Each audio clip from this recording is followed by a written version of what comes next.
It's Wednesday on Your View. Welcome to the show. I am Morayo Afolabi Brown. As always, I have the ladies with me.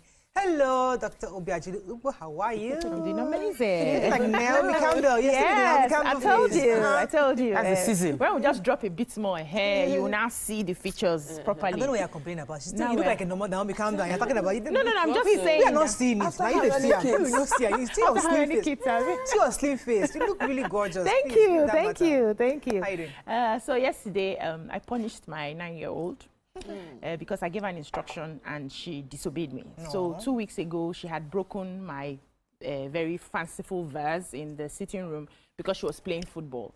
I know when there's no law, there's no sin.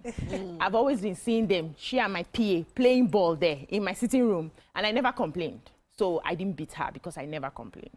I now called her and said, you can't play ball in the sitting room. There's a rule now. If you want to play, tell the drivers to move out the cars, because we have 2 horrible dogs in the compound that threatens all the children. So they can't go outside and play. So I said, they move out the car from my own bit of the compound, and then you guys they lock the gate and you guys can play. I was hearing yesterday, wow, one of my friends. Oh. We've been there for like 5 years now, because I think we moved in 2020. It was one of the friends that I got from an artist. He came to the house to do those. One of them just broke. I said I will not touch you. But if I touch you, you beat him. I hardly touch you, because the last time that thing happened, my son was in the house. My son was like, you didn't beat Kaima. I said it. She's your favorite, you know. I said, no, you're a boy. The way I handle this is from the way I'll handle Kaima. So I said, Auntie, go and kneel down. You're going to kneel down for 1 hour. Wow. We had an agreement, yes, and I timed it. It did not pass. It did not exceed. It did not go below.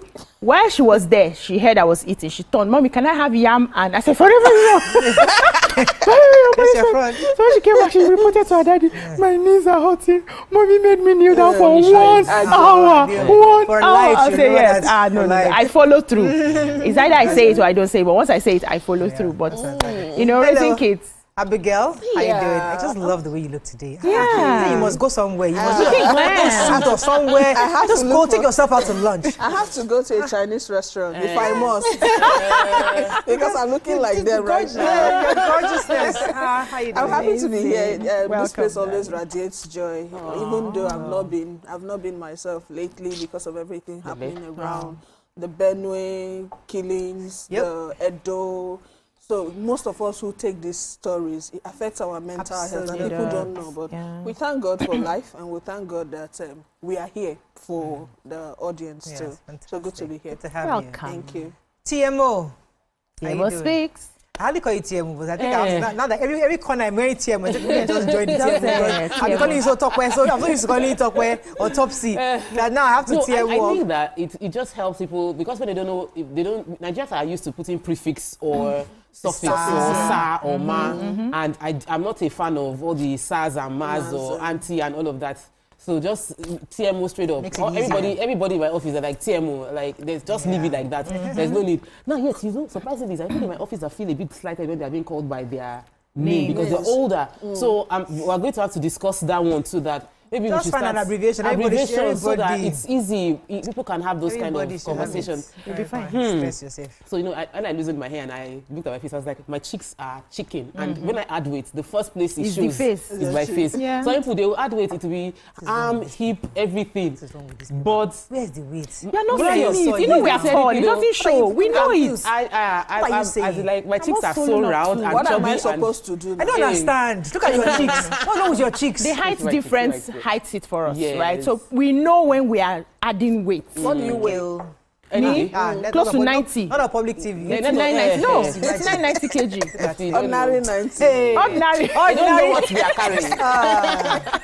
Peter, I tell you my ways. You know that 90 is a good age. No, you're Call a doctor for us.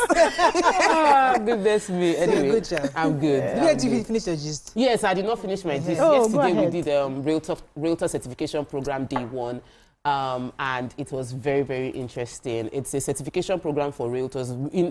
I think I became more concerned about doing this because I realized that in the US, you don't sell a property without studying about real estate. And in Nigeria, somebody tomorrow can just wake up and say, I'm a realtor, and then you start selling. So it was important that we start putting structure to train people within my organization and those I want to sell for us. But you're looking really nice tomorrow. Thank you. The dress. I'm going for some event today about a car. I think I'm not sure exactly, but I'm really was invited, so I'll be there. But after the show, after the event, I'll take a picture and I'll tell you what it was. Okay. Now you can't remember. Let me go on a short break. When we come back, we'll look at the front pages of the paper. Stay with us. We'll be right back.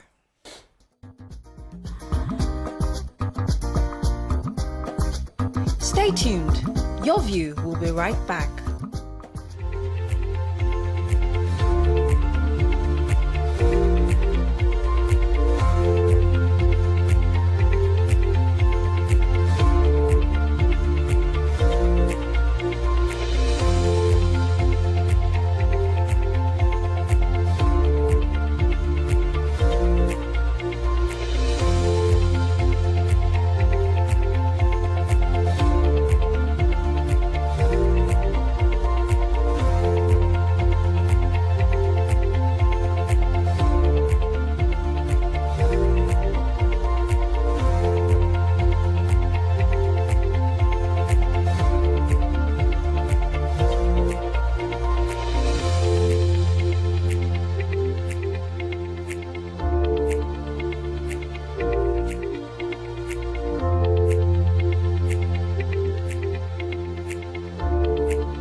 Thanks for staying with us. So we're going to go into the paper review. We can't call it front page review anymore because Dangote and Wike have covered taking the entire front page. So yes, on to further notice, paper review. So let me just go inside. Lagos APC chairmanship candidates to submit blueprint. Edo to end farmer header clashes. Food sack Ondo community. A mockery I remain with Tinubu despite articles camp attacks.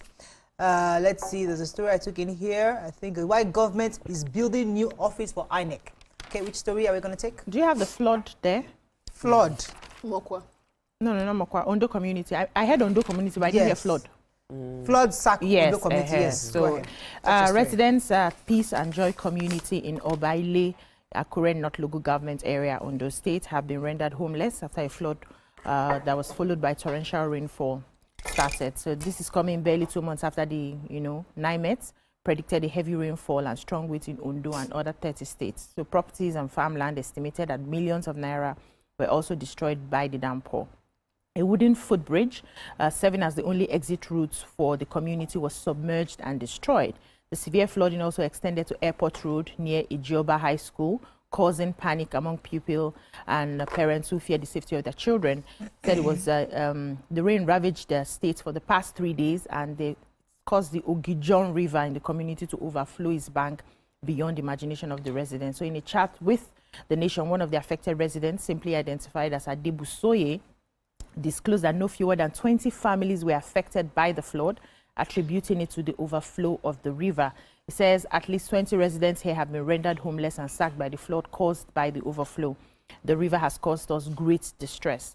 The water level poses a serious threat to my life and that of my family, and have moved my family out of the house, and we are now staying with a friend. Another resident also, talked about it, said thankfully no life was lost due to the disaster, but they are urging the officials of the National Emergency Management Agency, NEMA, and the State Emergency and that's SEMA as well, to come to their aid as fast as they can. Okay. Talking about the flood too, in Edo, under the, what did they say? Flood in Edo to understudy Wike Akpabio. Edo State government has inaugurated a team of experts to visit Rivers State and Akwa Ibom states to study flood control strategies adopted by the two states last year during the administration of FCT Minister Yeson Wike and Akpabio. They said they tackled the flooding in Rivers State and Akwa Ibom State very well. So they should go study what they did so that they can apply that in Edo State. Okay. So I do have a story of the flag off. The APC direct candidates to submit their blueprint at the flag off ahead of the council poll. So the Lagos State will be having its local government council election on the 12th of July at the flag off ceremony, where out of the 457 people who were aspiring, we now have 57 chairmanship candidates were finally selected, and they were given the flag. The governor was represented there by Mrs. Salu Hudeyi, and he spoke to the people that the governor is willing to support them to ensure that they have a successful election. However, when the opportunity came, the APC Lagos chair, Pastor Cornelius Ojelabi, applauded the process that brought out these 47 candidates and asked them to submit their blueprints for their council, that this what they would do to ensure they deliver democratic benefits to the people of their city. He said this is an opportunity to promote the name of our party, that many people are looking for money, many are just playing politics, and not what the people really, not many people really want to serve, but that the love of the community should be top on the mind of people, and that those that vied for the ticket and did not get it should be patient, because there is still time tomorrow, and so they should support the candidate who has been nominated in winning the election. Okay. There are many speeches given, but they said the long and short of it is submit your blueprint, and the party would hold the chairman accountable to ensure that they deliver on what they put in their blueprints as part of their campaign promises. So our president yesterday commissioned the new INEC building that is being built in Abuja. He was giving his comments. He was saying he was addressing the audience and the dignitaries at the ceremony. President Tinubu emphasized that democracy in a country is not a destination, but a journey. It's a collective journey that needs our commitment and vigilance. He consequently called on the Nigerians to actively support efforts to strengthen national institutions and protect the nation's future. He says to all Nigerians, I say this democracy is a destination, it's not a destination, but a journey. The president described the groundbreaking of the new headquarters of the electoral umpire, which was attended by Senate President Godswill Akpabio and House of Representative Speaker Abbas Tajuddin and others. He says that it's a symbolic event to see how they can ensure that the building strengthens the institution of our democracy.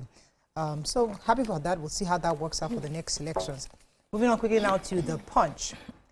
Bloodshed, governor, assembly at odds as SGF ex-generals move in. PDP crisis, chair, governors, INEC hold emergency talks. Let's see. Lagos orders church building demolition after worshippers escape death. Ticket sales, Lagos tricycle operators lament extortion, seek intervention. 45-year-old man faces trial for discharging refuse on Lagos Road. Bam. Man bags life jail for defiling neighbor's 9-year-old daughter.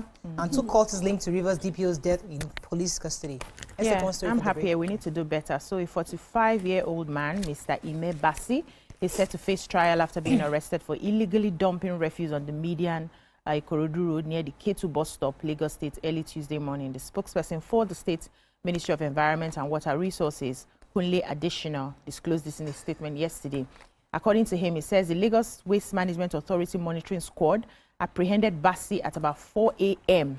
on Tuesday. So, he did not sleep. The suspect was said to be discharging waste on the busy road when he was nabbed by Loma officials. Additional emphasized that it was a crime to discharge refuse on the roadside or median, and that such an act, violated Lagos State environmental laws designed to keep the city clean and safe. An investigation by the agency traced the source of the waste to the banana section of the K2 fruits market, they had to apprehend him. This has got to stop. We should do better. Exactly. And I'm sure if you check him, he's educated. He did not sleep. He woke up very early. They say wake up to pray. Now he will not wake up to pray. Wake up to go and discharge debt. Later, all of us will sit down. Lagos is dirty.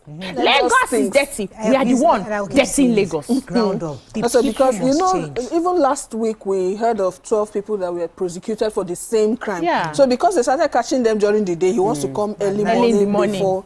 Let's go on a very short break. When we come back, we continue with the review. Stay with us. We'll be right back.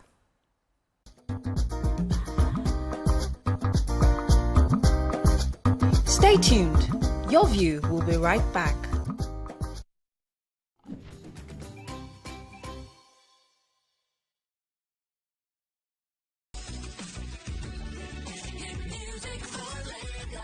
As the morning light filters in, the Max Breakfast kickstarts your day from the bedside. bring you the morning vibe and plenty of ginger to start your day right. Join us on the Max Breakfast as we help you through your day one step at a time. On Maxis, we've got the ultimate playlist for you. We give you back-to-back. And all the biggest news from the world of entertainment, only on Maxis. Area, waiting the apple, waiting the shop. You need to award you waiting the 102.3 Max FM. Lagos, Nigeria, you're welcome to the Max Drive. Whether you're there for inside motor, you're there for inside traffic, we're there for you with a Max. Late nights on Max FM is where we help you connect the dots and put you in that place where you are ready to do it right. We are dishing out the top hits of the week, counting down the biggest songs on your radio. Let's go. Right now. On Max Sports, we bring to you sporting events happening all around the world. It's not just sports, it's entertainment. You know what it is. It's the Max House Party. King Dion, DJ Charlie Sheen. Let's go! We are your go-to for hit music, entertainment, and top-notch radio all day, every day. 102.3 Max FM. Hit music for Lagos. TVC Communications, Nigeria's leading independent broadcast company, has been officially designated as a great place to work. Over the past 3 years, we have transformed our workplace into one which is respectful, caring, rewarding, and provides great benefits to all our 500 employees. We thank our team for giving us the chance to show that partnership between employer and employee really works. TVC Communications, officially designated as a great place to work, and now the only broadcasting and media company, not just in Nigeria, but throughout continental Africa, to be fully certified. TVC Communications, a great Nigerian company, a great Nigerian place to work.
With us, we're still reviewing the papers.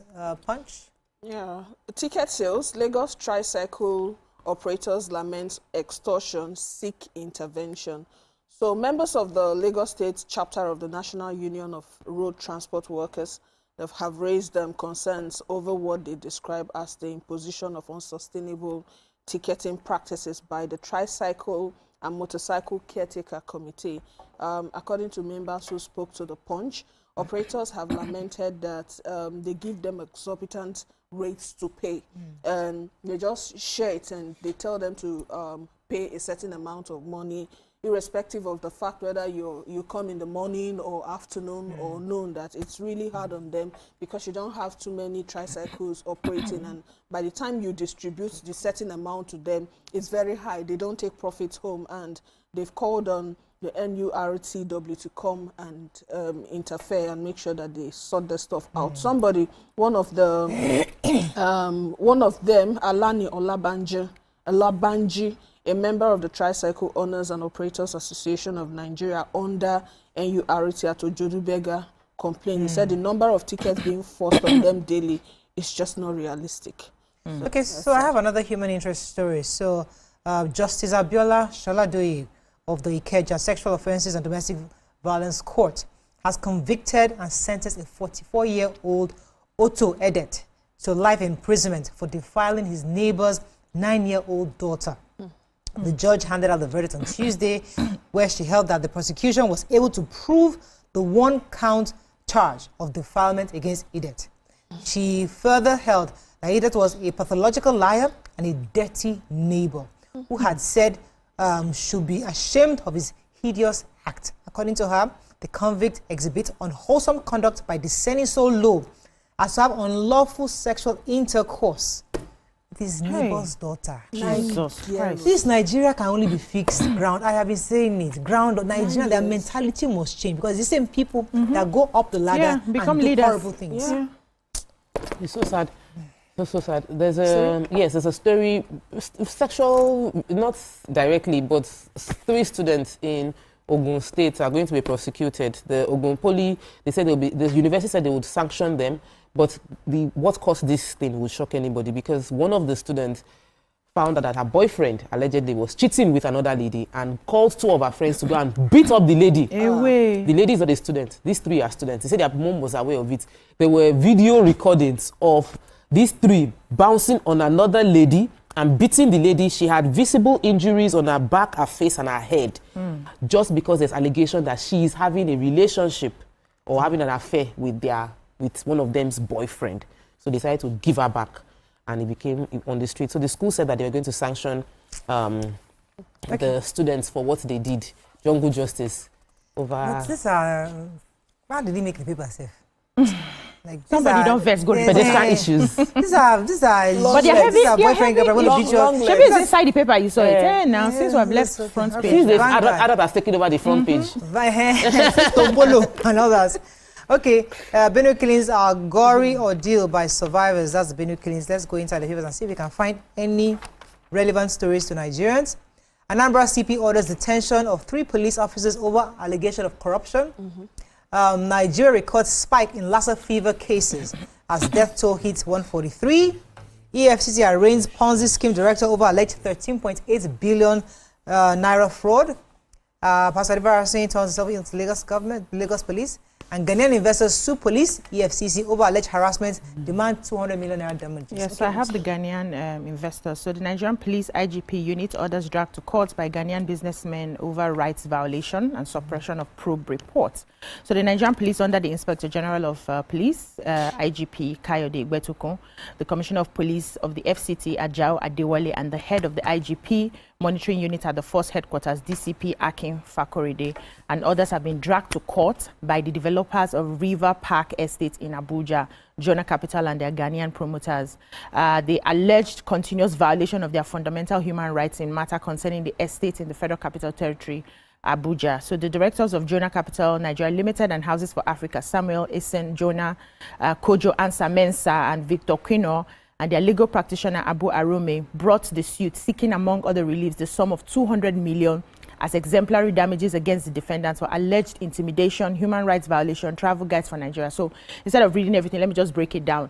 They have been dragging the property, right? The Ghanaian investors had, gotten the property using for housing investments, but then it's been in, they've been asking them to leave the place. Now they have taken the matter to the police. They had tried to do a form of investigation. They called about 11-man panel. Those ones have come up with their findings. Nothing happened. They wrote another letter requesting, okay, let's even have the findings from the investigation.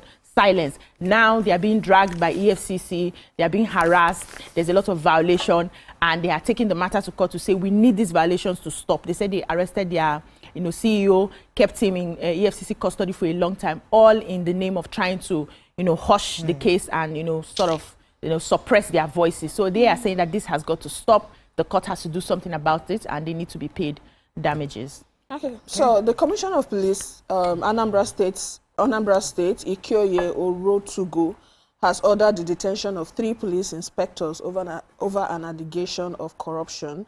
According to the story, they said the police boss gave the order for interrogation and investigation when students of the Nnamdi Azikiwe University, Awka, complained. His name is Kamsi Okeke. He complained that on his way to school, 3 policemen accosted him, got him out of the bus, searched his phone, and asked him to make a transfer to them. They did this, and he said he followed up. He went to the IG's office, that's Kayode Egbetokun, and he was able to assign the commissioner to look into the case, and he was able to identify the 3 policemen, and they're taking them for internal discipline, and also they are investigating the case. According to the commissioner, he says he's going to use them as example so that people will not lose trust in the police. Even as the students said, they said he used to dread police people after this incident, but after this tackling of those corrupt policemen, he has gained more confidence. So, that's a good one. Very good. When they do good, we applaud them. When they don't, we drag them out as well. Yep. So the EFCC is also doing good. They have arraigned the Ponzi scheme director over 13.8 billion naira fraud. This one took place in 2019 to 2020. They were promising 10% to 15% return on investment per month for those who invested their money, and somebody dropped 10 million that he gathered from a set of investment. Somebody dropped 1 million. Actually, it wasn't 10 billion naira. A particular person gathered 10 billion naira and transferred it into this lady's account.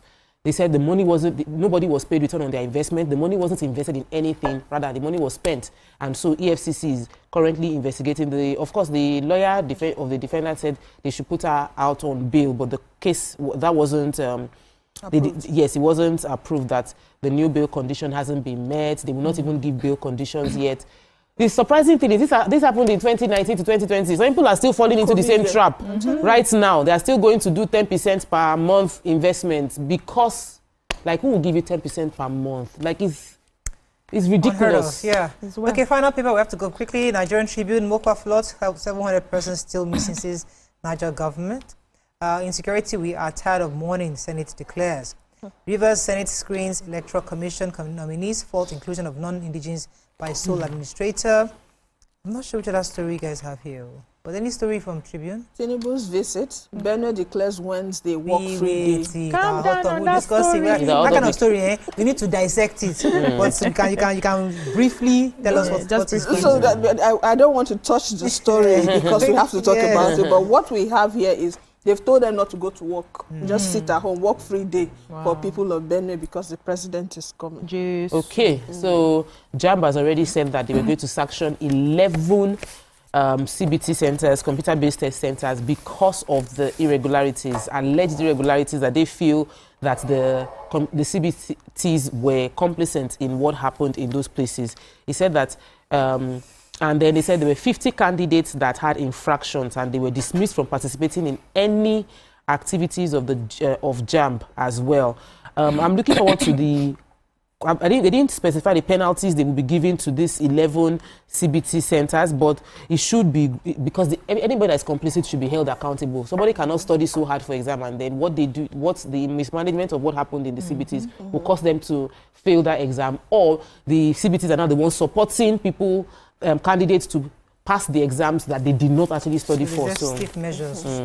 Okay, that's all we can take on Front Page Review this morning. When we come back, we'll bring in our guests from, I think, our Hot Topics. Stay with us. We'll be right back.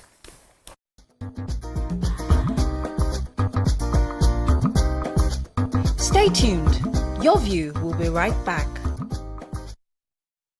The future belongs to the dreamers, to the doers, to those who are not afraid of the side hustle. It's for those who are ready to turn their passion into something big. And to help keep you revitalized and inspired, Top Tea is with you every step of the way. You are made for more. Find your inspiration. Top Tea, big round bags of flavor. Mealtime is game on. Meet my Sure Bet Game Changer, made from natural ingredients.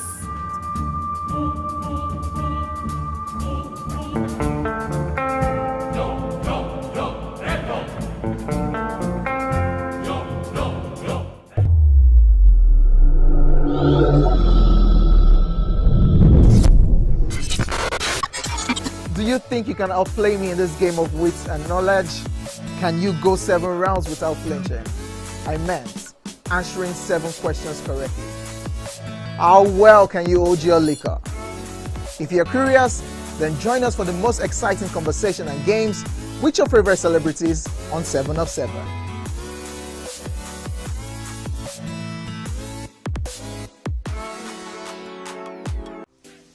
Welcome to Pure Entertainment. What would you like to order from our menu today? We have the regulars. So let me go and look for my jam results. My 280 was 320. I suppose don't be one medical. At this point, I contest my jam results. I want to close the show. I can go. I can. That's all we can take. Eje, can you close the show? Ladies and gentlemen, #1 unavailable by Davido featuring Musa Keys. We also have today's chef special. Yo, shine, shiny, yeah. Say recap done, and it's time for #1 on the countdown. One of Nigeria's hottest artists right now, his name is Rema, and this one is called Charm. Kick it.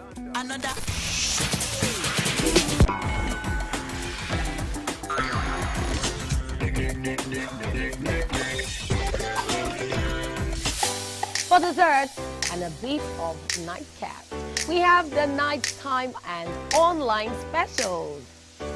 I want to start the gym, yeah? But do you know one thing that's actually keeping me back? You should start the gym, though. You're getting fat. Cricket.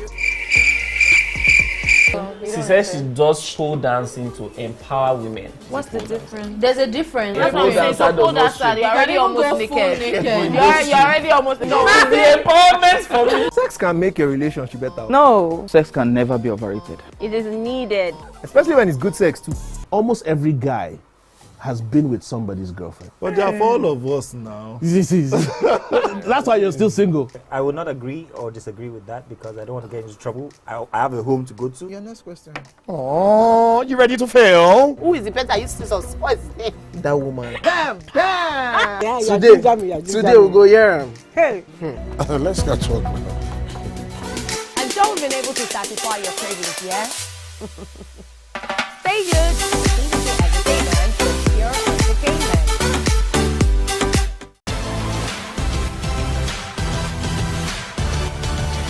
Now you can catch up with your favorite programs on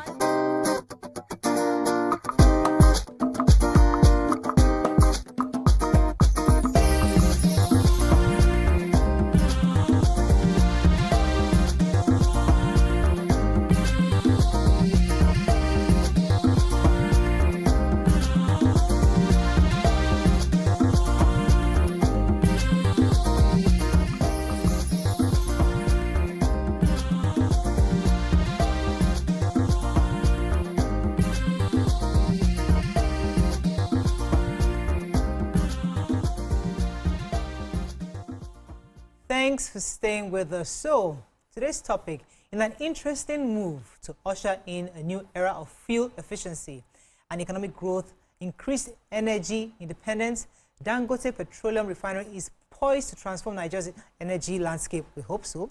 Starting August 15th, according to them, the refinery is, in a statement signed by its management, said they will begin distributing petrol and diesel to marketers, petrol dealers, manufacturers, telecom firms, aviation, and other large users across the country. This, many have said, would mark a significant milestone in the country's quest for energy self-sufficiency. Now, we've been seeing it all over the papers, back-to-back, everyday front page, and wondering what is going on, because we're scared of monopolizing the system. We're scared of seeing, having a system whereby you are killing the existing structure. So we had to call on our friends from Dangote to come and give us some clarity on what's happening. So to help us understand this better, from our Abuja studios is an economist, Kelvin Emmanuel, who's going to be telling us a bit about what's happening at Dangote. Welcome to the show, sir. Are you there? Good morning. Thank you, Mariah. Good morning. Thank you. Good to have you on the show. We heard this news from Dangote and we were just a bit worried. A few issues had come up. You know, the first thing, obviously, Nigerians are worried about: how can one person who is already vested in the production of fuel also be interested in distribution. How is that? What's the objective? What's the benefit here? Is that fair? Morayo, before I answer that question, I'll take you back to last year when Dangote had put the price of AGO, automotive gasoline oil, or what's popularly called diesel, at around 940 naira per liter. Yeah. And a group of marketers had complained that he wanted to take their import business of diesel and take them out of the import business of diesel. You know, diesel was deregulated before PMS was deregulated. Yeah. You know, so what you had basically is the fact that, listen, Dangote is ex-gate at the refinery. Anything that happens outside the refinery, you know, he doesn't have control over. So, for example, if at gantry, a liter of petrol sells for 825 naira per liter, the person who is in Jimeta and Yola, Madamawa, or the person who is somewhere in Ilesha in Osun State, or the person who is in Oro in Akwa Ibom is buying petrol at 1,150. And he doesn't understand why, if Dangote says he's selling at 825, they are buying at 300 or 350 naira more. Why? That's 35 to 40%, and in some cases even 45% difference. How can the difference between the gantry price of petrol, right, and the last mile or the recommended retail price of petrol at the pump, where Nigerians buy and feel the impact, be 35 or 40% difference? The answer to that question is what is called, in economics, oligopoly, when a group of people come together and decide to fix the price. So the question of monopoly should not be directed at Dangote. The question of monopoly should be directed at the marketers who have rigged the system of distribution for so long, and that have questions to answer on the quality of petrol and diesel they've been importing into Nigeria, especially as it concerns the sulfur limits, the octane rating, the flash point, right? They have questions to answer about how the issue on bridging claims has been settled, or the issue on daily consumption volumes has been Mr. Kevin, let me, government numbers. So Dangote, wearing the cloak of a messiah or that of a savior, is now saying, because you are charging so much at the pump, let me go and distribute it myself. Is that what you're saying in a nutshell? So what you've happened since last year is that the tanker drivers and the associations and lobbies and cartels, like I like to call them, they've been threatening Dangote. Okay. You know, they've been threatening to go on strike. They've been putting all kinds of tantrums because he doesn't have any leverage outside the refinery. So if he doesn't have any leverage outside the refinery, he's handicapped. He's handicapped in his ability to say he's going to compete on price in the market, because it's what this association of people decide that they want to do, that they do. So the question I have for you, Morayo, is how can someone buy crude oil at, let's say, $65 or $70 a barrel? Brent is selling for around $74, $75 a barrel today because of the conflict in the Middle East between Israel and Iran. Okay? Refine, go through all that process, you know, processing costs, and then a group of people who didn't make any input in the purchase of crude or invest in infrastructure to refine, control 35 to 40% margin to deliver to the last mile. Does it make sense? It doesn't make sense. Yeah. So when you talk about the storage cost, or what they call throughput in the industry, you talk about the transportation costs, and you talk about the bridging costs. Dangote is going to assume all of this cost, and it's going to cost him at least 200 billion naira monthly. This is what the government was doing. And this was why in 1975, General Yakubu Gowon set up what they call the Petroleum Equalization Fund to provide bridging allowances to marketers who deliver petrol to the last mile for a structured pricing framework that is built into the cost of consumption. Yeah. Okay. Dangote is taking that burden off the Nigerian government. Yeah. So what's in it for Dangote? Exactly. What's the long game he's playing? Because playing government at this point is really not sustainable for a businessman. Is it getting into this industry as a philanthropist? Let's know that he's just going to refine the crude and dash us, or he has something he's looking forward to. Probably one of them is to kick these guys out of the market and then monopolize the system. What exactly is in it for him? Because I don't want to believe he just woke up one day and decided to be good, to be a good Nigerian, knowing that he's a billionaire, and we can trace how his businesses have so far gone. If you manufacture beverage drinks and you need distributors to send it across the market, and distributors gang up, to make life difficult for you to get your product to the final consumer at a price that is befitting for them to afford it, wouldn't you be concerned if you invest infrastructure in manufacturing beverage drinks? Yeah, I will and the distributors who are supposed to take your product from your factory to the last mile consumers around the country gang up and say that they are not going to distribute and they are going to give you conditions on which you are going to distribute, or they are going to distribute at a price that is significantly higher than the purchasing power of your consumers. Wouldn't you as a business be concerned? That's the way I want you to look at it. Yeah. Okay. So the number one, the question of, he's trying to play government doesn't come into question, because what he's trying to do is ensure that there's uniformity of pricing. And I'll tell you what. You see, when you have price variation, for example, in Lagos has the highest food inflation. Hello.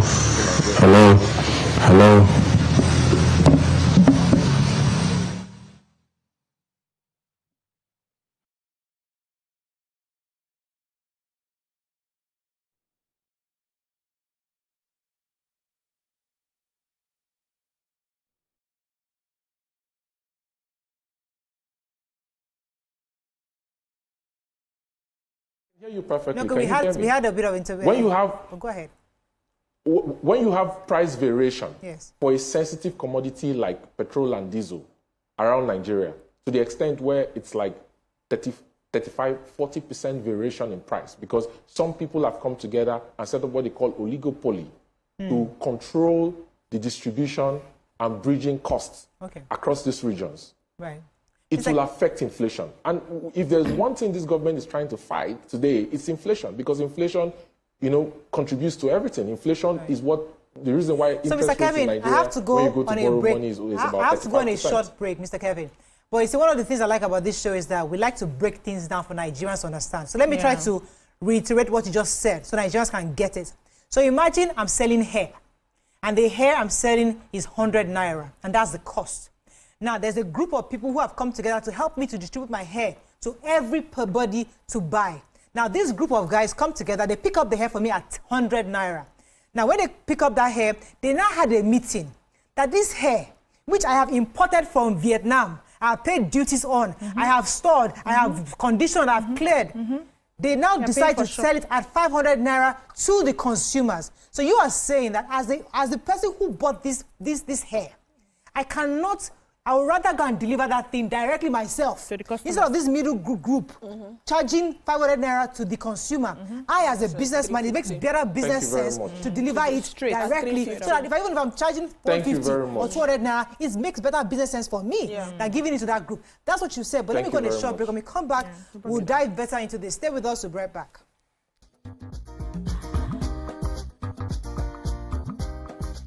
Stay tuned.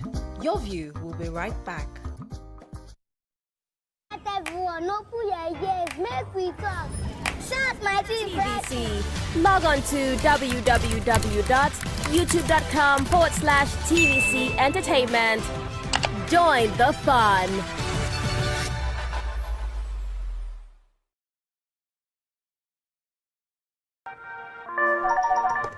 Hello, TVC Communications. How can I help? What makes TVC the right choice for my business? Excellent question, sir. Let me share some exciting facts with you. Start your day on TVC Entertainment with Wake Up Nigeria, a family and lifestyle show. Your view empowers women globally. It's your view, let it count. Entertainment Splash delivers the hottest celebrity trends. On TVC News, we keep you informed with breaking news and in-depth analysis of events shaping the world. I will continue to speak the truth. TVC News at 7 and TVC News at 10 p.m. delivers the most important stories of the day. Max FM, your hit music radio station, captivates listeners daily across Lagos and Abuja, making every commute more enjoyable. Adaba 88.9 FM is not left out, as it is the voice of Southwest. And on TVC Digital, we reach 2 million viewers daily. All together, pulls in over 17 million viewers daily. Contact us on 0707 272 8338 or marketing at tvccommunications.tv. Partner with TVC Communications today. Let's grow together. Imagine a country with over 320 plenty languages. Why you go the only focus on Yoruba, Hausa and Igbo? Where we get a common language where they unite everybody from Oga to even Madam self and every person wey dey for street. That's why we dey introduce you 89.9 Yanga FM, the #1 urban pidgin radio station where they unite us all. From the award-winning breakfast show Waiting Day with your brother, your friend Wale Po. Everywhere. So Bobo. It a joke for this side. This na Cruise Express. And this go be the best 4 hours of our life. Country people, make una join us. Oh. Now we be What's Up Naija crew. Now we they give you what they sup for inside we country. Yes, so keep it loud. If God be your papa, why you not gonna make younger? Found to a holla. Now here we dey settle all the matter. Bro, we right here. Nobody better than we, right? How can I whispers be that? Make I just be the last sensible voice where you go here. Now we be 89.9 Yanga FM. Get ready to step into the heartbeat of your city like never before. Welcome to Events Diary, where every moment is a celebration. From the electric energy of Owambe extravaganza, to the richness of our culture, to the sophistication of corporate gatherings, Events Diary is your VIP pass to the hottest gatherings in Nigeria. And guess what? I'll be your guide, your style icon. Each week, join me as I transform from traditional chic to corporate sleek.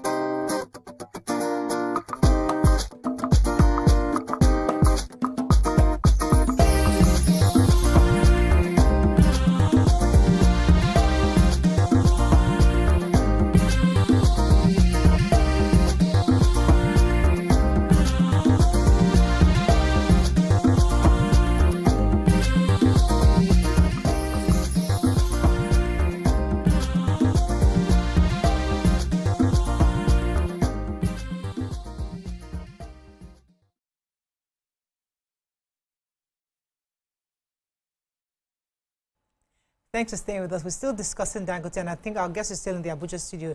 Mr. Calvin, are you still there?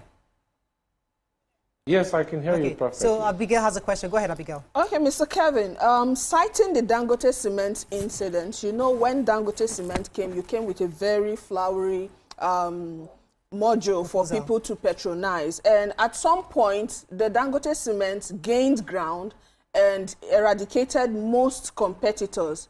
And at some point, it became too hard for the consumers to actually patronize the Dangote cement. This is looking too flowery. So how long is this going to be? Is this something that's sustainable? Saying that, according to the news, you have 100 CNG buses that will be infused into the different states. If you do this calculation, you're going to see that you have like 2 CNG buses to a state, or about 3 of it. How sustainable is this? And what's the end game for Dangote? Well, you keep saying end game. First of all, you know, this is not cement, this is a refinery. But if I was going to bring back that question you asked about cement, let's focus on the facts. I think the Dangote cement company has about maybe 30 to 57% market share, which means there are other players in the market. There's BUA. BUA manufactures cement. BUA has plants all over Nigeria. There is Mangal. You know, there's even a cement that is smuggled into Nigeria. I think they call Mango. I don't know. There's Lafarge, yes, that manufactures cement, wholesale. I think they sold recently. So when you say monopoly, I don't understand, because there are other companies that manufacture cement at scale and that compete fiercely with Dangote. So the argument on him being a monopolist in the cement business, I don't understand how that holds exactly. No, he has. We're in Nigeria now. Monopoly. So you know, when you talk like this, it's you're coloring. It's like you're saying, because we if you are calling someone a monopoly, yes. if you're calling someone a monopoly, you're trying to say that he's the only one dominating that sector. At some point he was. Several other companies that manufacture cement at scale. When, on the question of price, he was 2 years ago. The inflation has affected the supply chain for manufacturing cement. Okay. So definitely price has gone up, and he's not the only one selling cement at the prices he's selling cement. You know, but I wanted to answer your question about CNG, and this is also because the president set up the presidential initiative on CNG and seeded them initially with about 200 billion naira.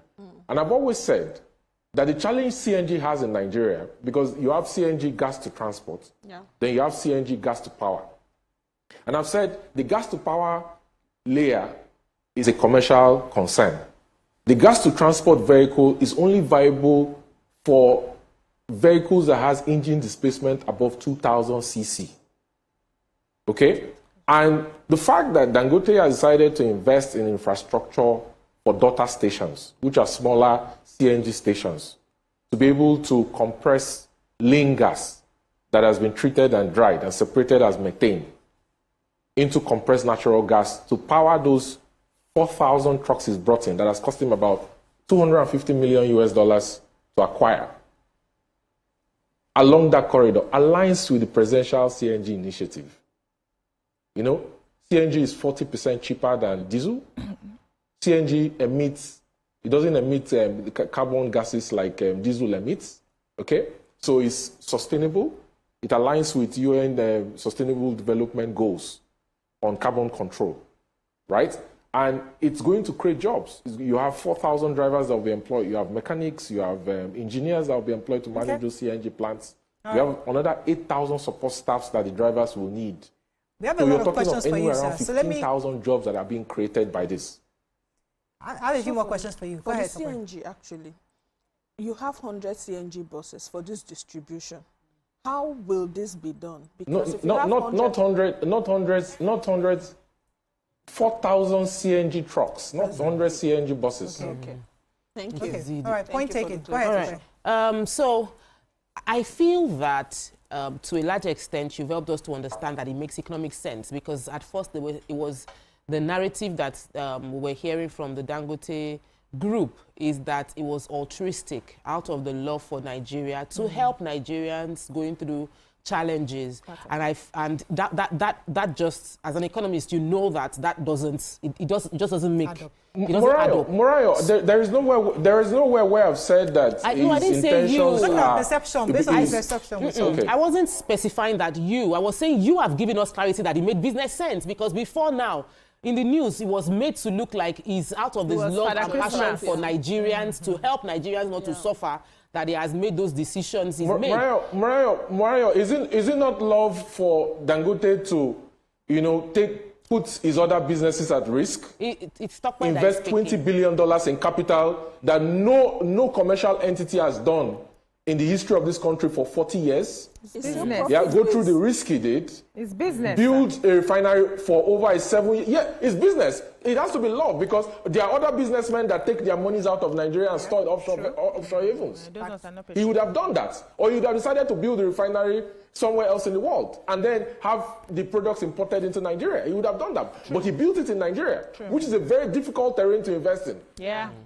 So love is we agree. Okay, point taken. So let's drop the love matter. Yes, go ahead. Okay, so what I would like to understand is, if we are operating based on the fact that there's patriotism and love, and he's making a business decision to debunk or diffuse or reduce the power of the cabal, this group of people who are profiteering off Nigerians and stressing him and his business model, how do we ensure that in solving one problem, we have not created another problem? Where other companies, Petron had said that the move by Dangote is going to make them have to lay off some workers, is because you are making a list of the number of people that Dangote would be employing. How about the number of people who this new move will be taking out of employment? How about the investors who have done filling stations and have brought in transportation trucks that would also be now affected by this move? That are we ensuring that in creating solving another one, not making another issue? Mario, I wanted to take you down memory lane, but I'll answer this question quickly, then I'll take you back. Dangote says that if you buy 500,000 liters of petrol, minimum offtake quantity, MOQ, it's going to offer you a credit facility. There's nowhere in the world where a refiner offers any retailer downstream credit facility. But these are market integration moves. These are market integration moves. You want another 500? Yes, they are market integration moves. But what I'm trying to tell you is that he's supporting station owners to grow. And this is also going to encourage new entrants to come in. Because if you're able to take 500,000 liters and get another 500,000 liters on credits, then it's game on for people who actually want to do business and don't want to profit from arbitrage. Now, let me take you on memory lane. Nigeria went from PPMC to PPRA. There was a time in Nigeria when the regulator will set and say, this is how much petrol Nigeria is consuming. And then the government will approve for XYZ number of barrels, which is equivalent to that consumption. Now, that daily consumption volume does not have an empirical evidence because NMDPRA today does not have a framework for measuring how much liters Nigeria actually consumes. They'll take this crude oil out of Nigeria, right? And then they will give it to 13 refineries under the oil processing agreement. The refineries will now bring back the equivalent of the white transportation fuels to Nigeria. So if they lie about how much petrol they consume, then it means that you need more crude oil to be able to get it. These are what they call crude oil swaps. They moved on to direct sale, direct purchase, where it moved from offshore refineries to commodity traders. You give out Nigeria's crude oil to commodity traders, they will bring back petrol which doesn't even meet up with the regulatory standard that has been set in the PIA, sections 317, 11 of the PIA, on sulfur limits. We now move to vendor financing program. In fact, last year, news came out that NNPC Trading was owing $6.8 billion to these commodity traders who were doing this crude oil swap with the government. You've now moved from an era where Nigeria was swapping its crude oil for white transportation fuels in a regime that didn't have transparency and clarity on quality, quantity, and equality of volumes. Because there was so much products that were diverted. Not all the products came to Nigeria. And the reason I can tell you that is because the regulator is owing a lot of the marketers bridging allowances. And the reason why you cannot pay bridging allowances is because what you're telling Nigerians are consuming daily, which currently has dropped to 49.8 million liters, and is not true, is not equivalent to how much revenue that has been generated. Because if the claim is not equal to the 1% or 10 naira per liter that is generated from each liter of petrol consumed, then it means that your daily consumption numbers are false. We've now moved to a point where Nigeria has an actual commercial refinery and Nigerians can benefit from it. And in order for Nigerians to benefit from it, Dangote has said, we're going to boycott the people who has engineered this process for more than 25 years and has created distortions and variations in the market and deliver products directly to the station and retail owners who want to do actual sales of the products, not arbitrage opportunity in the middle. Okay. And this is what you have today. So, Mr. Kevin, let me ask you, what do you predict is going to happen in the sector with Dangote now distributing? Let's say they take off the distribution and it's being distributed for free. What do you think the marketers will now begin to do to survive in this sector if they still want to play in this? And how will it affect Nigerians, the consumers? That is an excellent question. What you're going to have is, number one, you're going to have stability of supply. You're never going to come to a point where you'll see fuel queues like you used to have, because all those fuel queues were strategy hoarding strategies and all kinds of mafia strategies to profit from arbitrage and disagreements that were had internally between players in the sector. You're never going to have a point where marketers, for example, can hold a commercial refiner hostage. But look, if the marketers want to come to the table, it's very simple. They should align with the new regime. The market has evolved. Okay. Change is the only constant thing in life.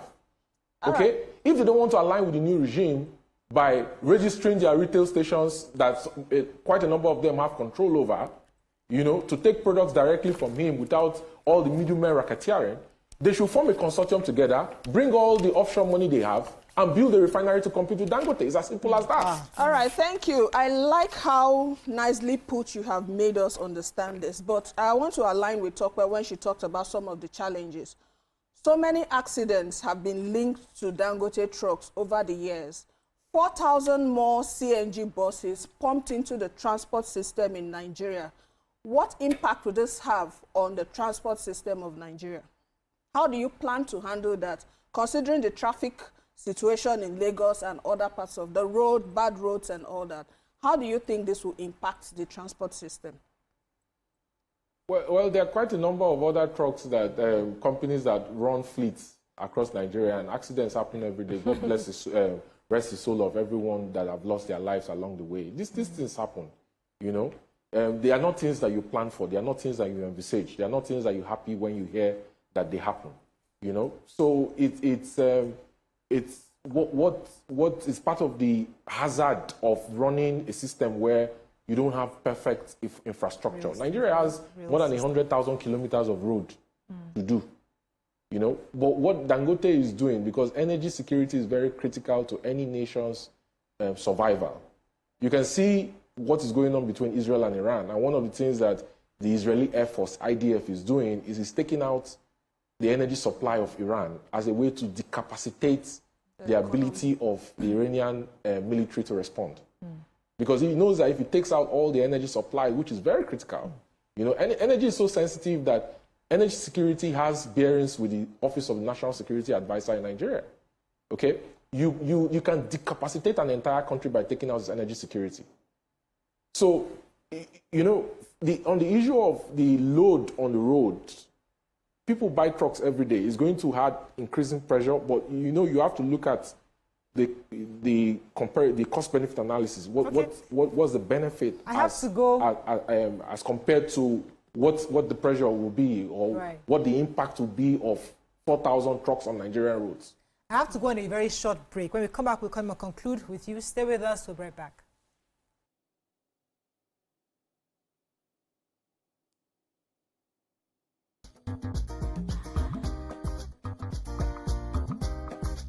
Stay tuned. Your view will be right back.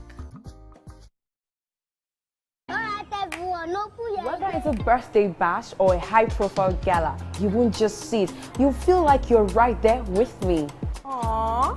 From meetings to evening soirees, I'll be there. Or to the trendiest street festivals or to music concerts, Events Diary has something for everyone. So join me as we explore the vibrant tapestry of Nigerian scene, one event at a time. Good morning, Marina Station and all the passengers. Efficient, it's comfortable. This development will go a long way in reducing congestion and emission. The trains are a long-term solution to Lagos traffic challenges. This is where we take the final, decisions on policies, programs of government. I will have to ensure that, the narration of Lagos as a PLC is taken very, very seriously. This is a major pedestrian bridge linking Oyingo here to Apapa Road over there. With this overpass, we are providing what we call permanent solutions.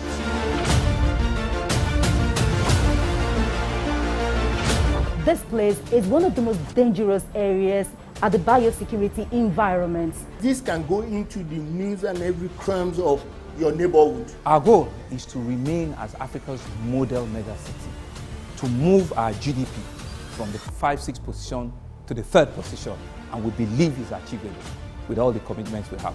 Explore the city of Lagos, where dreams are made, and possibilities are endless.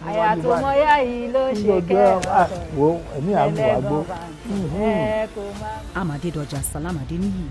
I live in Lagos, inside Lagos. Hey, my people, I greet you plenty. My name is Nachika Okeke. My name na Uwi Balogun. My name na Damilola Banire. My name na Moyo Faraway Ahmed. If you also call me Moyo Listy. And this na Abigail. And I dare on top of you, Pigeon. I'm going to bring you bass, boost. I don't get person will be single mother before. He carry another man show, say, now my husband be this. After that day, the man no go see him again. If you snooze, you lose. If you miss this show, you miss out. On top this our show, I not dey gree for anybody. When you dey find the husband, you not see sign say the guy smart, you don't vex, don't give signs. If they look for person we go give them to you, fact as it be. Men no dey ever get fault. If baby no dey for her, na the woman. Talk no dey be person, you make person no fit talk true inside. But for this country, we not say if we open court in the morning, waiting no good, no good.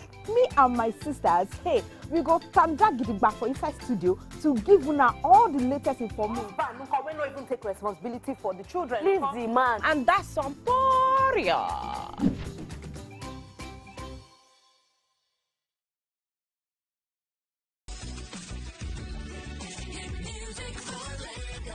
As the morning light filters in, the Max Breakfast kickstarts your day from the bedside. We bring you the morning vibe and plenty of ginger to start your day right. Join us on the Max Breakfast as we help you sing your day one step at a time. On Max Hits, we've got the ultimate playlist for you.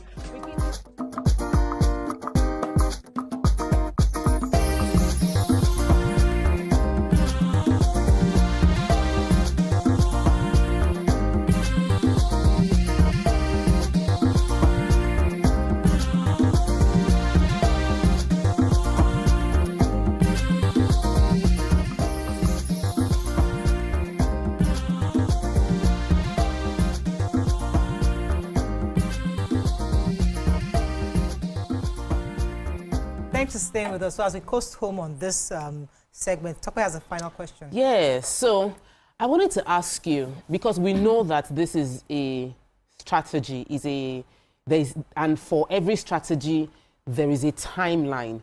How long do you think that Dangote can sustain this model, this business model? And I'm saying this because we know that there are businesses that have run for a period of time without making money, because they know that this money, we're going to lose it for the next 5 years. But in the next 5 years, we will make the money back. How long do you think Dangote can sustain this current business model? And what do you foresee? What do you project as an economist would be the state of our economy and our distribution network by then? Thank you, Tope, for that question. How long do you think he can sustain this current business model? Interesting question. I think for as long as it takes. You know, I don't think the marketers in their wildest imagination, expected that he was going to make this move. It was inevitable, because since the refinery started last year, I'll tell you, they've been threatening and giving him ultimatums and giving him unrealistic conditions. So it's only sensible that a commercial concern, and I'll tell you why this is important. So, for example, when Dangote, aggregated loans from Nigerian banks a couple of years ago that contributed to building this refinery, interest rates was anywhere around 14%, if I'm not mistaken.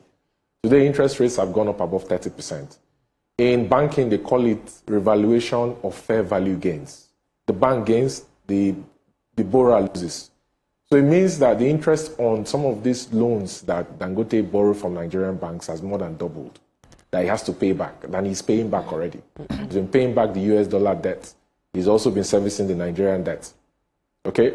So to the extent where a business has to protect his investment, recover capital, and maximize profits for the shareholders who invested in the business, they have to do what it takes within a legal framework, within what the law provides to survive. So for as long as it's possible to ensure that they can increase market share decently, provide energy to the refinery, this business model will remain. Okay, we have to wrap up with you. I mean, hopefully we'll see how it goes.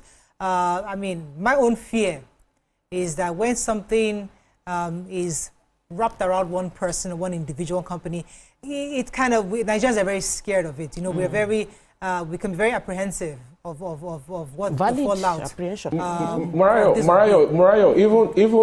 even with this business model, Dangote is still not going to own completely the markets. He's not going to own completely the markets. I don't think there is, even with cement that you mentioned earlier, Dangote cement doesn't control more than 57% of the cement business. Okay, so even with this, right, it's not, he's not going to own the markets.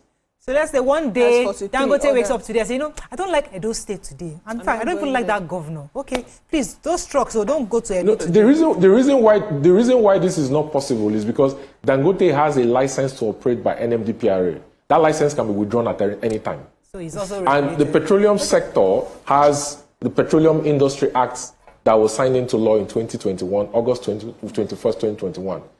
The petroleum sector is one of the most regulated sector in the world because it's very sensitive.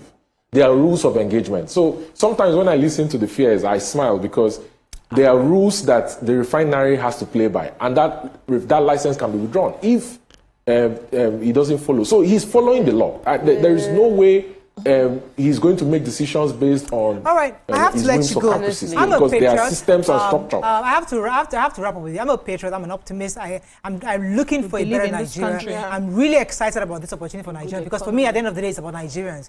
So if one Nigerian is making a decision and it's a strategic decision, not just a business decision, but also to help Nigerians, I'm all for it. But we're just hoping that Mariah, NNPC owns 7.2% of Dangote. NNPC owns 7.2%, so they sit on the board of the refinery. They sit on the board of the refinery. I just wanted to let you know. That's all we can take, sir. Thank you very much. It was a pleasure having you. Let's go on a short break. When we come back, we continue. Thanks for having me. Stay with us. We'll be right back.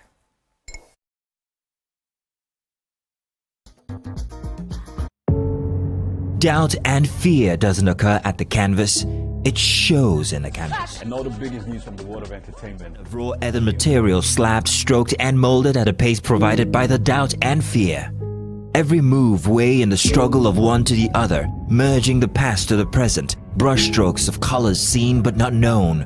For when the wailing stops, the pieces settle down in abject beauty, erected for a century of a century. Speaking, advocating, protesting, as the arts are meant to be.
Waiting the apple, waiting the shop. You need to award winning waiting the 102.3 Max FM. Lagos, Nigeria, you're welcome to the Max Drive. Whether you're there for inside motor, you're there for inside traffic, we're there for you with a Max. Late nights on Max FM is where we help you connect the dots and put you in that place where you are ready to do it right. We are dishing out the top hits of the week, counting down the biggest songs on your radio. Let's go. Right now. On Max Sports, we bring to you sporting events happening all around the world. It's not just sports, it's entertainment. what it is. It's the Mass House Party. King Dion, DJ Charlie Shee. Let's go! We are your go-to for hit music, entertainment, and top-notch radio all day, every day. 102.3 Max FM. Hit music for Lagos.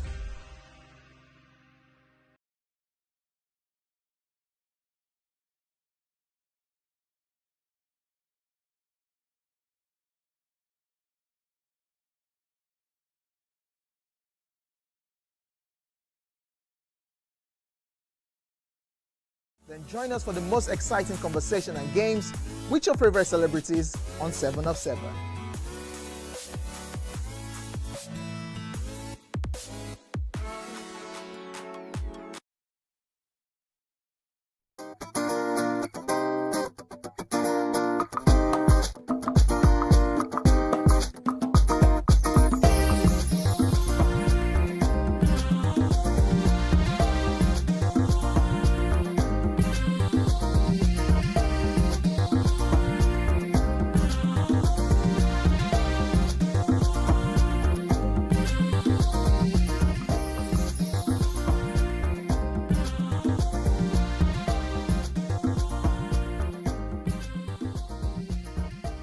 Thanks for staying with us today. We're thrilled to have an esteemed business and fashion consultant, show producer, creative director, and authority in transformational leadership.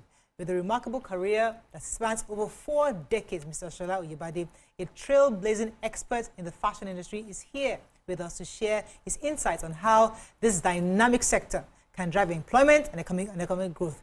Welcome with us, Mr. Shola Oyebade, also known as Mr. Mahogany in the building. You know, I always heard your name, but I never knew your real name was Shola Oyebade. I know people always keep thinking Mr. Mahogany is my name. It's not so. So tell us a bit. I mean, a lot of people know you in the industry because you're obviously a force. But fashion is not something we often discuss. It's something that we just see, we just experience.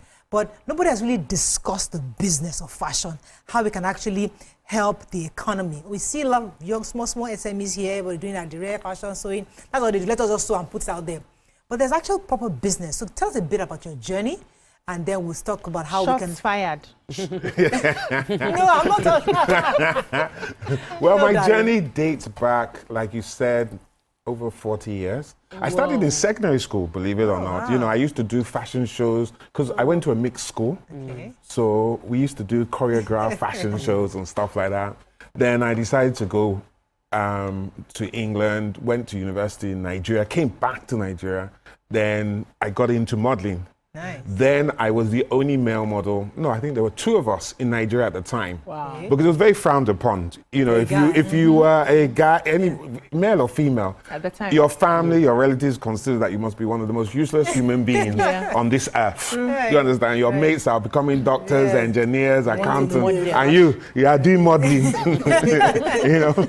But my modeling career actually came to an end when I went back to the UK because I thought I was a superstar. I'd done commercials. I'd done calendars, I'd done everything in Nigeria. Right. And I went back to England and says, I'm sorry, but we don't take black people. Because we're on TV, I can't use the more expressive words that they use, but it was a lot ruder than that, you know. It's like using the N-word, that kind of thing, you know. So I decided that, well, since you people don't take them, let me set up my own modeling agency, and I set up Mahogany Models for people of color. And then I was accused of being racist. So I'm thinking, you won't give us jobs. And then then you're now saying I'm racist. So I did that, set up my own show, Mahogany Bridal Show and stuff like that, and that's how I got into it. I did magazines, wedding magazines and stuff like that. You know, that's a quick summation of it. But I got real popularity when I was fighting for black models, and I made the all black Vogue issue, the biggest selling edition of Vogue ever. It was reprinted twice. But that's how I started. With the robust experience you have in fashion, where will you place Nigerian fashion globally? What's the place of fashion? Once upon a time, I think our fashion was nowhere. It was absolutely nowhere. Now, we're forced to be reckoned with. Just like music and like with films, yes, fashion has taken over. I'm sure you saw the Oju Dioba. I'm so glad. Did you see the color, the vibrant? Weren't you there? No, I was abroad. I wish I was there. So, you know, that was just amazing. And what I keep saying to people at this time is that fashion is actually bigger than music and movies combined. Really? Yes, think about it. Every single time you're on this program, I bet you don't repeat your clothes. Nah, most of the time. Most of the time you don't, or it's like every 6 months or something like that. And you go to another event, you go to a wedding, you go to this, you have another outfit. The thing about music Wardrobes is that... are full, no space for husbands anymore. Mine is always I'm one of those people. I have my clothes up in the attic. Is that bad? You know? But when you think about how it works, yes, I could play a song for you. You might say, oh, I don't like it. You might say, I like it. It's not guaranteed, but everybody wears clothes. Yeah. And with a population of 220 million, times it by an average spend of just 5,000 per person, you can see how much that is. It's a huge amount of money. And internationally, I mean, you've started seeing films like, what do you call it? I was going to call it Panther. Not Black Panther. What's the... Black Panther? Black Panther, yes. You saw them put the infusion of Adire and African fabrics into their clothes and stuff like that. Beyonce has done it. So the world is feeling our presence. Look at Stella McCartney. What was she doing? She was selling African prints for like nearly £2,000. You know, so so you've been in the industry for a very long time. You understand that there are different aspects of fashion. For someone who's looking to go in there, what sort of advice would you give on the specific, you know, aspects of fashion that could, you know, give you the most benefit? Because most times we just major on, like she started her introduction with, we sew and sell. But there are other aspects of fashion that many of us haven't even explored.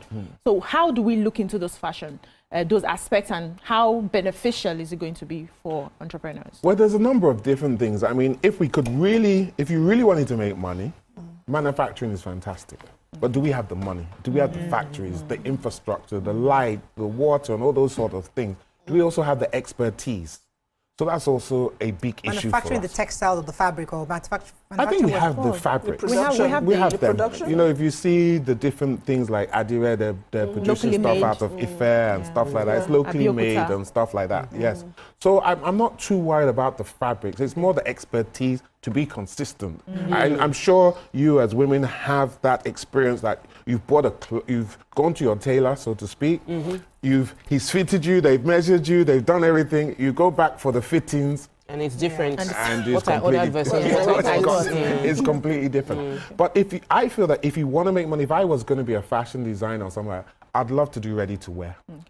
Because ready to wear is cheap and cheerful, and that's where you make your money. Really? Not bespoke? No, bespoke doesn't make you money. Okay, I get what, 5-6 customers, maybe a month, and you spend $2,000 or whatever. But if I'm mass producing, and I'm selling the equivalent like a Primark, for example, where you're literally selling thousands upon thousands of pieces very cheaply every single day, made from the various countries that make them, you're making a fortune. And with our population, let's look at it. Most of our population is under the age of 25. And they're about, what, 60%? How many of them can afford bespoke? That's it. It's ready to wear. They need stuff for work. One of the concerns I've always had is we don't have like proper departmental stores here, where you go into a store and you have like 20 to 30 different people selling different, still fashion items, but different designs, and we don't even patent this design. So I can see somebody's design and go copy it, and then you feel like I was one that designed this thing myself. Somebody can just take it off the rack. And so what is being done to somewhat put certain things in place, to put a structure in this business? Well, dealing on the issue of copyright first, around the world, copyright is very hard to do. If you look at the person that did red bottom shoes, they tried to patent it, they lost. Over and over and over again, even though they're the first person to create it, they lost. So it's very, very difficult to patent stuff like that. And when you think about nearly everything you're wearing is a copy of something that happened many years ago. If I look at your dress now, I'm sure I can find Marilyn Monroe or somebody like that that has a similar version of it.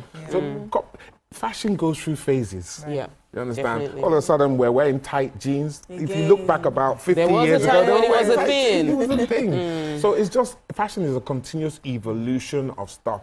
Departmental stores, the problem that we see in fashion is that people do not understand how much money you can make from fashion.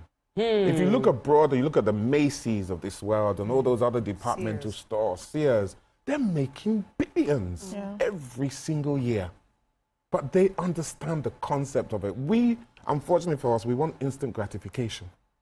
So we're thinking, why will I go and invest millions of naira in a store that's going to take me possibly 5 to 10 years to make back my money?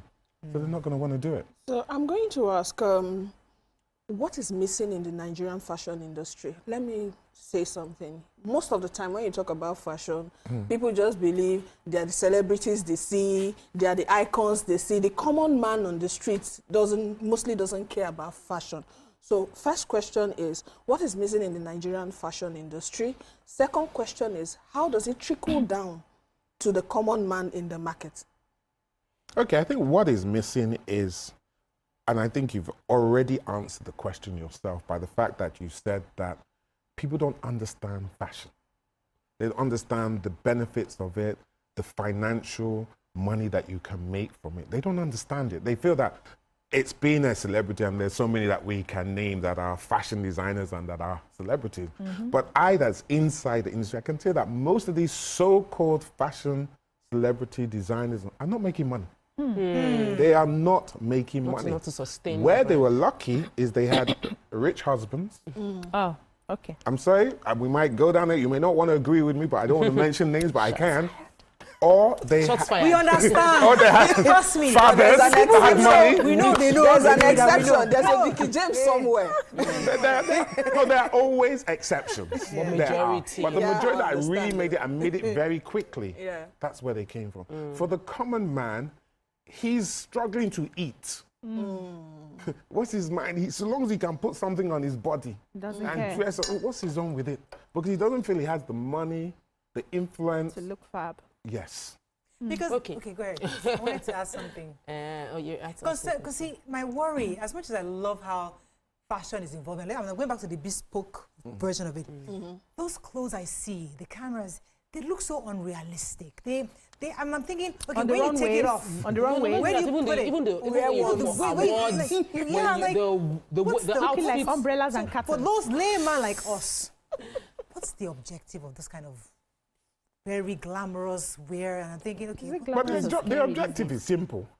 As soon as you hear the Met Gala, you hear the Oscars, you hear the AMVCA, are you not quickly running to see what everybody's wearing? It's about making a statement. You actually auction it afterwards. Auction it. Where in Nigeria? Oh, dress worn by Vicky James, and then you say, somebody 10 years later, we never say, okay, I want to wait.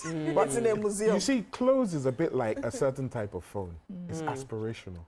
You look and think, oh my God, I love that dress, but I can't afford it. But one day, I will make that money and I will dress like that. In fact, better.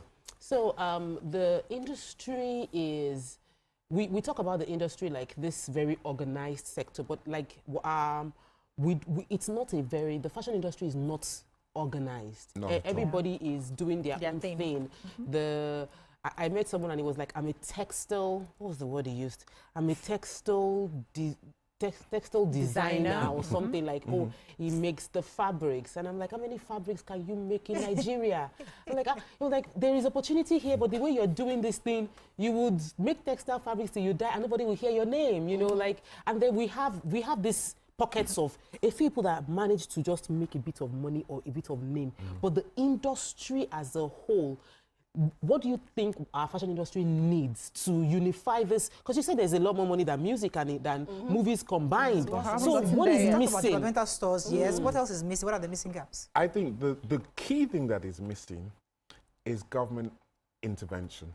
If you look at London Fashion Week, they have the British Fashion Council that owns London Fashion Week. Okay. In Nigeria, Lagos Fashion Week is owned by Omoyemi. It's an individual thing. If we look at the show that I have, it's an individual thing. So the government gives the British Fashion Council 40 million pounds a year to invest in and to support entrepreneurs, the fashion industry. They with using that money correctly, turn that 40 billion into hundreds of millions of pounds. Now look at any country in the world that is doing well in fashion, whether it be Italy, it be America, or whatever, you'll find that the government always, always invest in the industry. In Nigeria, we're on our own. Okay, so I'm going to ask, what do you think is wrong with patronizing made in Nigerian fashion? What thrives more? Is it the made in Nigerian fashion or the designers here in Nigeria? I'm bringing it to you. Why do you think people don't like to patronize made in Nigerian? I'm actually going to disagree with you on that. When I was growing up, if you did not have a label on it, a foreign label, you dare not wear it. Who are Nigerian now? Even abroad, our kids and stuff like that, they are wearing Nigeria and they're wearing it. It's changed. The average designer, I saw some brands and I went to their website. I'm saying $250, $500 for a suit in Nigeria. $500. I'm like, okay. That also feels like a problem to me. It feels like we have created a sort of like a classist system and there's nobody doing Zara because they're not seeing the money in being a Zara. Yeah, that's it. But the money is in RTW, like ready to wear. Be for every, that's where the money is. For everybody. Okay, so let me come back to artisan work because the industry has designers, those that have like rich husband or rich parents, or like they have pedigree and they don't have money. Is not their problem. Pedigree. But we now have challenge with artisans. People are. There was time we used to bring in people from Togo. It was like. The Togolese were the ones that were making our clothes in Nigeria and all of that. And then our Naira got devalued and they now said, it makes more sense to work in my country than to work in... So we had like a migration, they left. And now we are having challenges with managing the artisan, the work itself. What would you say what interventions can be done to make the fashion industry more competitive, more professional within that space and more professional? This is a question we ask ourselves every day because it's a very difficult question. Because first and foremost, we look at the Nigerian attitude, and our attitude is we want to make money quickly and fast, and we want to be popular. So who wants to sit down besides a sewing machine for hours on end, being shouted at, being abused, and making pittance that cannot cover the cost of looking after their family and stuff like that? So what they do is they come in, they get the experience, and with 2 to 3 months, they suddenly become their own... Oga. Yes. So there's not that consistency, there's not that proper training, which is one of the reasons why how many of them know how to do pattern cutting. If you go there and you give them, make me 10 size, 10 dresses. You will get 7 different sizes. Exactly. We have those issues. Those are the issues that we have. So until we have like an institution or we have the government intervention or somebody that has this money decides that they want to invest it in fashion, like people are investing in music and they're investing in movies. I mean, look how much people are investing in movies. If they gave us just half of that money, what we will do with fashion, people will not believe it. And we're going to very short break. When we come back, continue this conversation. Stay with us. We'll be right back.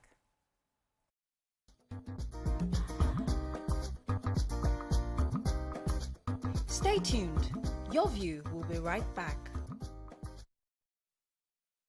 The time has come to experience the power of faith, music, and praise. This is the Max Urban Gospel Chart Show. Every Sunday from 10 a.m., tune in to catch the pulse-pounding beats and soul-stirring melodies that will elevate your faith and leave a lasting impact on your heart.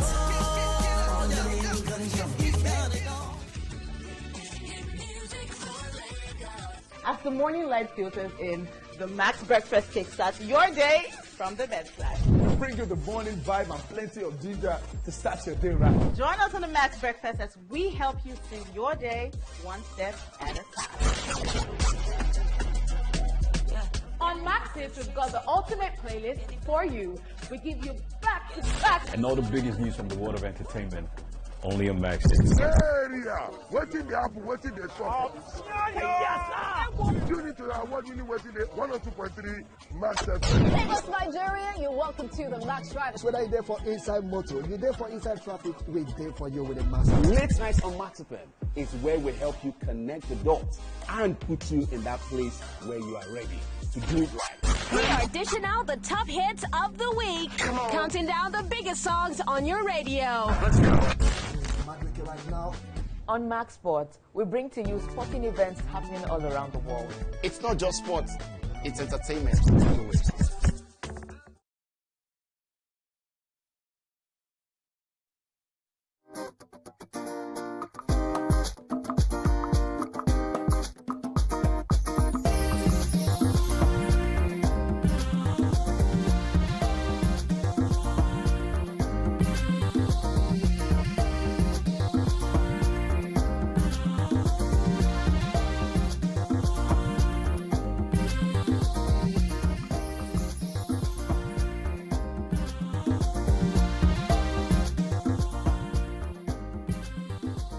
Thanks for staying with us. We still have Mr. Mahogany with us. So we know you have an event coming up. Tell us a bit about that. We have an event called Fashion's Finest Africa Epic Show.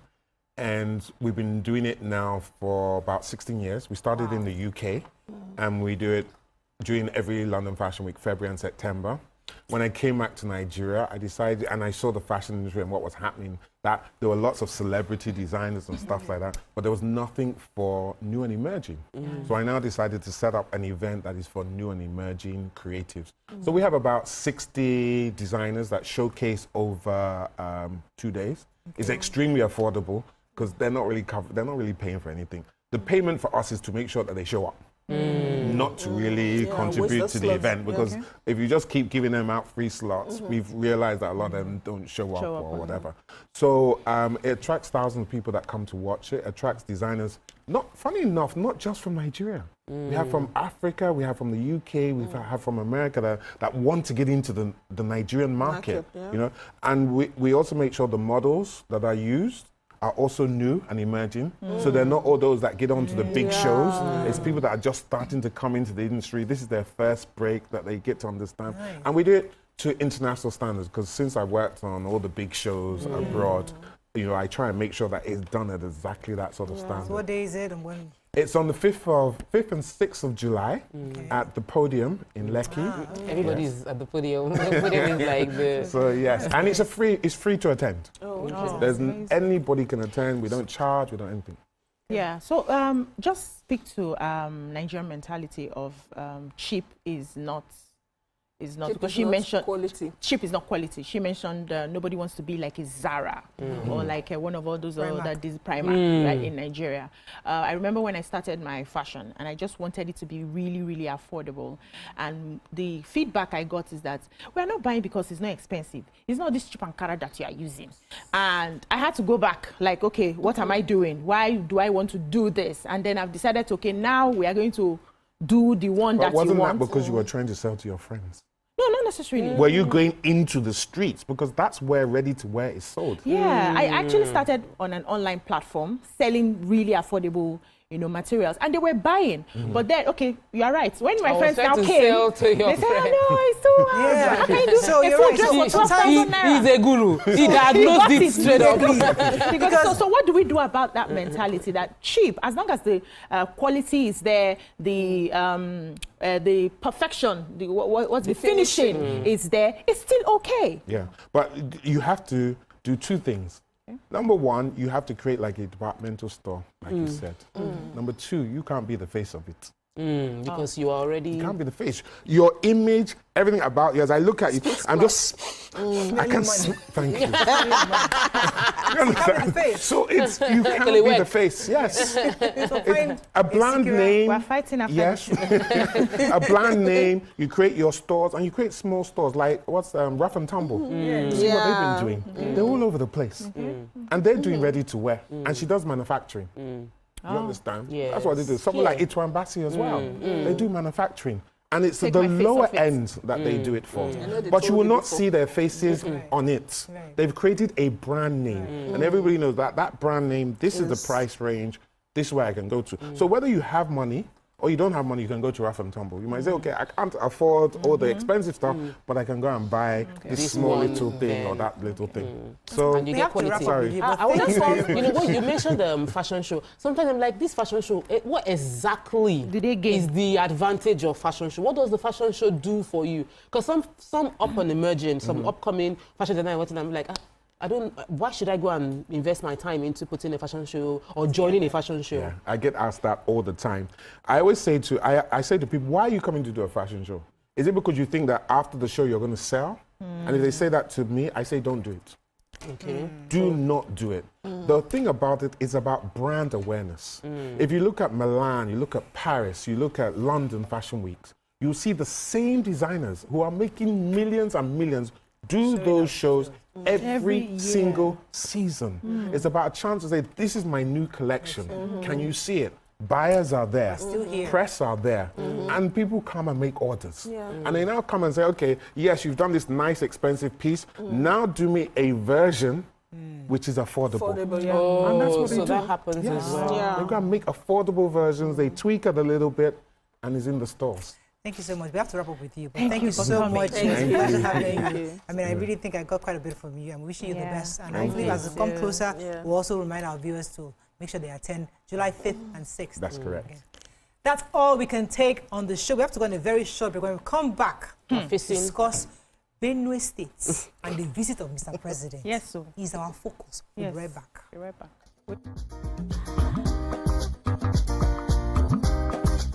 Stay tuned. Your View will be right back.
Argentina, champions of the world!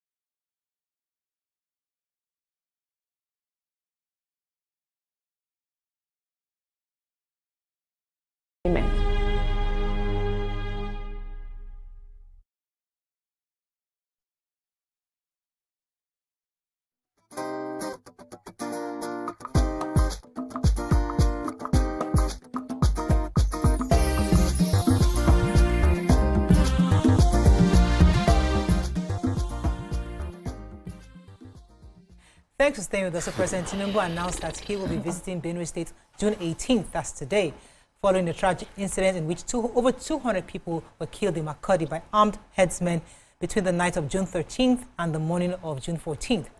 Anticipation for his visit, the Benue State government allegedly declared June 18th a public holiday.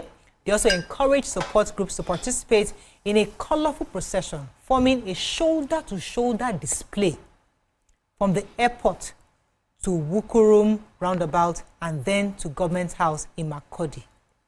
Overnight, workers were also seen, allegedly, hired to cut the grass along the road leading from the airport. This has obviously, I want to say anger, I'm trying to pick my words. This is was found disturbing to many Nigerians. And that's why we thought it was important for us to touch on it before we wrap up. Let me start with the ladies. I mean, what came to mind when you said? I was feeling very justified of my stand yesterday. Because, you know, at some point in time, while we were having the conversation yesterday about the fact that the governor suspended two of his inner staff on the fact that they joined the protest, the part of me was feeling like, maybe there's a bit of justification and it's not just political, but this move immediately after shows that the governor is not conscious. The governor is not conscious of his responsibility to the people. He came across like he is more conscious of his responsibility to the principle, which is the president is coming, let us look good for the president. There is nothing that should be looking good about Benue State right now. Not about color of dress, not about cleaning of environment, not about declaring public holiday. This is time to wear sackcloth and cover your face in ash and cry when the president shows up, because you understand the pain of people. The governor did not understand the pain of the people. He is positioning himself politically. That is not what we need at this point in time. I feel like, I was upset when I saw the video. You know, I was asking myself, so they had to wait for the president to be coming before they decided to clear their grass. So that means they have not been doing what they're supposed to do in the first place. They were elected to ensure that the state is running. They've not been running the state, and now they want to save face. They want to do that eye service. Okay, this is how our state is. Now, if the president comes into that state, seeing that everywhere is cleaned and proper, does that not minimize the pain that they are going through? How will he actually see the problem that we have? You see, this problem of everybody just wants to save face and show perception is actually what is keeping us where we are today. So as far as I'm concerned, this is a misplacement of priority. The governor is indicted in this one. The people that they employ to go and clear grass in the middle of the night, why didn't they say, no, we can't do this right now? We are mourning. But they collected money and went to clear grass. Government employed them. They went there, and everybody's trying to save face. At the end of the day, when the president comes in, what do they expect to get out of that visit? Because he breathes into the place and then he sees that everything is looking good. Okay, it's just the people that died. Have we gained anything at the end of the day? Please, this was so embarrassing for what happened to those people. I just feel like we have a lot of eye service leaders, politicians. Thank you. They don't know what they are there for. Of course, why would they know what they are there for when even a representative to state what his constituents needs, he doesn't even know how to present it. He doesn't even know how to speak English. We saw the viral video of the one of the House member who wanted to put one of his, what do they call it again? And then you could see the Senate president practically telling him what to say in the House. So when you have these people that believe that it's by muzzle they get into government, and they will fight to make sure they stay in that position. This is what you have. Eye service leaders. Because tell me why a state will be crying. That people should be mourning. You should declare public holiday. I think now I heard they declared public holiday from now to when? To Friday. You should have done this thing. You don't need the people to come back and tell you that we are crying, we are dying. And then you're trying to subdue them. You want somebody that has lost a whole family, 5 children, to dress in flowery dress and come to the airport to come and tell you, welcome. As what? What will your face give to me? Are you going to feed me? Are you going to, what are you even doing to, the dead? What is the guarantee that this will not even happen again? I'm trying very hard. The floor is yours. I see, it's really very insensitive. Very hard to find the right words. Because the words that are in their mouth, I can't say it on national TV. I can't say it on national TV, but really and truly, I think the governor should resign, personally. Let me tell you why. Because first, let me take a few steps back. The fact that a Nigerian citizen can fly from Abuja, go to a place like Yelewata, that community, and still see ashes of dead bodies. Before the governor got there. It's like 9/11 happening in ground zero. And then 2 days later, you go there, take pictures and camera of dead bodies. The audacity, a Nigerian citizen came to your state saw dead bodies there. Nothing was cordoned off. There was no ambulances. What can we do? There was nothing to show that, okay, government has been there. Saving the ones that are alive? No. Government has been there. Nothing shows that government has been there. Yeah. He just came there to take pictures. Yeah. That in terms is an indictment of the government. Yes, I agree. Then the people, we didn't see a crowd coming up. Did you see they blew up the place? Like the people of Benue State, we didn't see them gathering that place until this one man came from Abuja. Yes, sir. It was after he came, he posted that the citizens of this state came out to start protesting after the fact.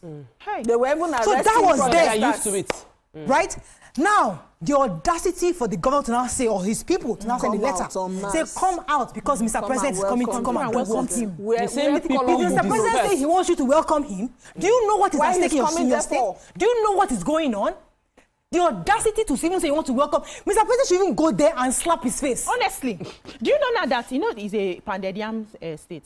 Some people would have been contracted now to make pounded yam for our president with everything that is going on. This is highly insensitive. Do they understand? Our leaders start to take accountability for things like this.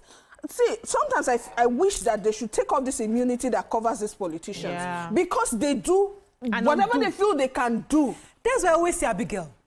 That the only way Nigeria can work is ground up. All this top to bottom is nonsense. Let me tell you why. Because it is the mentality we raise these people with from the below that they take up there. Yeah. This man that signed this letter, he doesn't know better. Maybe if he knew better, he would have done better. Because he doesn't know better, he doesn't care. He doesn't care. But the point is, it is the person. Because there's no way a Tokwe, for example, is where she is today. What she knows today becomes a special advisor to this kind of governor and will write a letter. So she won't do that because you are exposed and you know better. They say that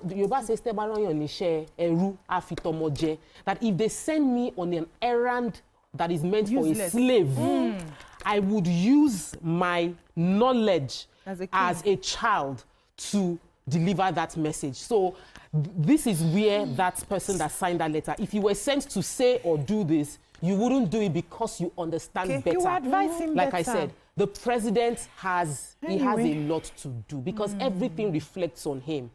Everything. If they do well, it reflects on him. If they do bad, it reflects on him. So I take back the slap your face work. I know it's not for TV because he's an elected governor. And the president cannot slap because it's not his rule. It's not his impeachment. We don't even support violence. We don't even support violence. It's just in the heat of the moment. It was the heat of the moment because I know somebody will capture that. He can't slap because he's an elected governor. He's an independent. So I just took that out of the anger. But the point is, let's focus on the over 100 people that just So I think we can wrap up now. We just had to take a few minutes to address that issue because it was painful. That's all we can take on today's show. What's today's? If we see the actual big show, today's 18th now. Nobody will take it serious. We'll see you tomorrow, Friday. Today is Wednesday. See you tomorrow, Thursday. Have a great day. I've forgotten the day. Sorry. Why?